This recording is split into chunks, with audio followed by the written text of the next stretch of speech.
Yo, what's going on, guys? Shane from Rockbout Sound, and in this video we're going to be making this really heavy growl, and it sounds like this.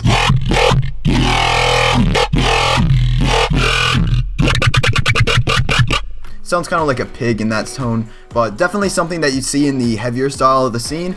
And yeah, that's what it sounds like. Really cool. So drop a like if you enjoy that bass. But anyways, yeah, we just opened up a subreddit for sharing Serum presets. So if you guys have Serum presets that you would like to share, or if you just want to download other producers' Serum presets, you can go ahead and click the link at the top of the description below, or click this tag, and it's going to take you to the subreddit to where you basically upload and download Serum presets. It's going to be like a little community. It's r/Serum presets. So make sure you guys check that out. Definitely trying to build a nice little community to download stuff there. So tell your friends, tell your mom, tell your dad. I'm sure your mom will appreciate it. Anyways, let's go ahead and start off by initializing the patch. And as you guys probably have seen or noticed, we're going to be using some pulse width modulated waveforms here. So the first one is going to be Genji. I don't really know how to pronounce that. Just like a run through it real quick. Now you guys are probably wondering, how the hell did you get from this to that insane patch before? We have a ton of effects loaded on, and not that many things are being modulated. So anyways, let's move on. We're going to drop this wavetable position to about here. That's kind of our sweet spot. There's no technical reason as to why it's right there. It really just that's kind of the sweet spot as to how good it sounds and the sound itself. But anyways, we're going to turn on FM from B, and since we do have FM from B turned on, we're going to turn on Oscillator B, and we can go ahead and already drop the level down because we are going to be using Oscillator A as the host for the frequency modulation. So anyways, we're going to turn up the FM to about 37%, somewhere around here. And we're going to turn on our first low frequency oscillator. So LFO1 is going to turn on to here and make it go negative. So we're going backwards in the FM.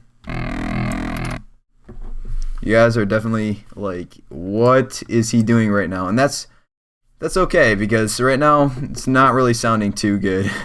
Anyways, we're going to go into analog, and once again we're going to go to our PWMs, or pulse width modulated waveforms, and we're going to go ahead and click many.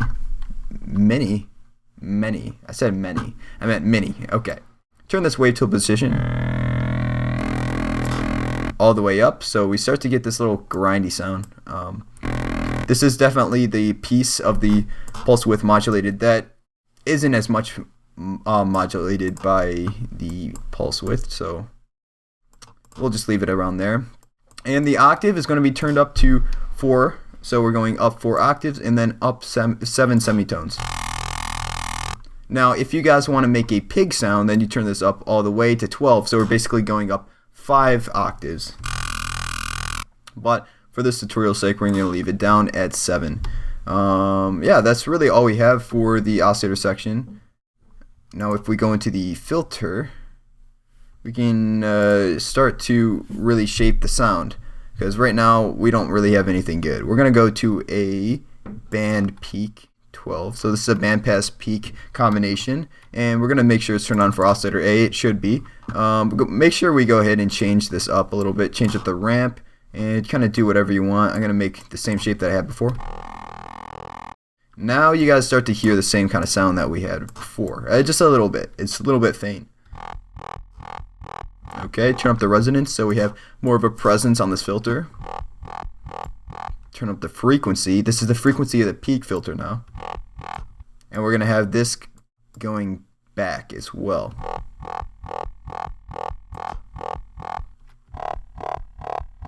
Okay, not sounding too good, but once again, guys, we are just shaping the sound right now.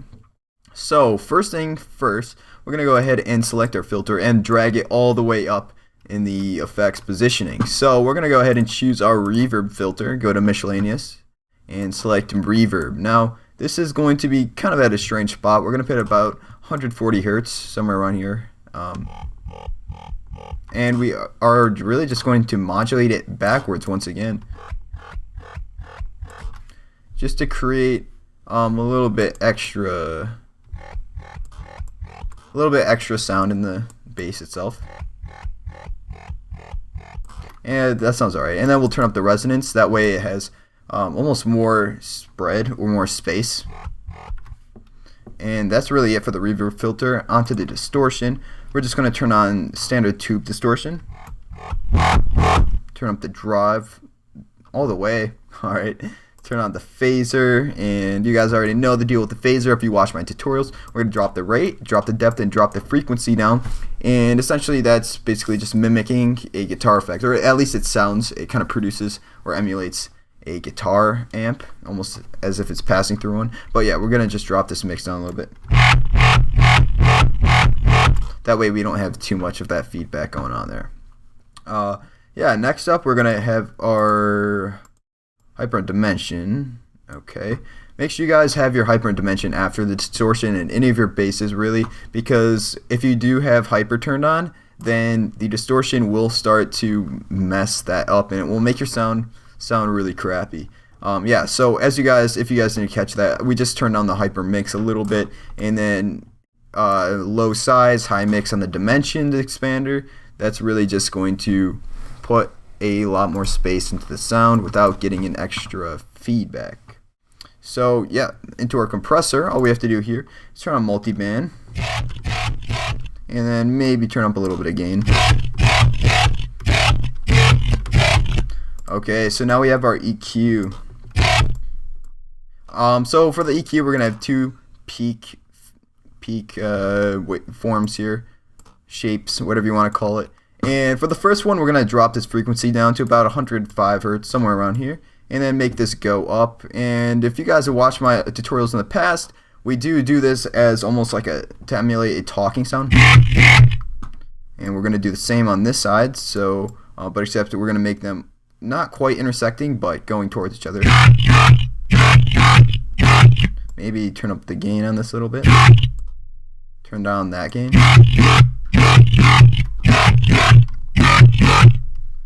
Okay, that sounded good. Maybe a little bit of reverb.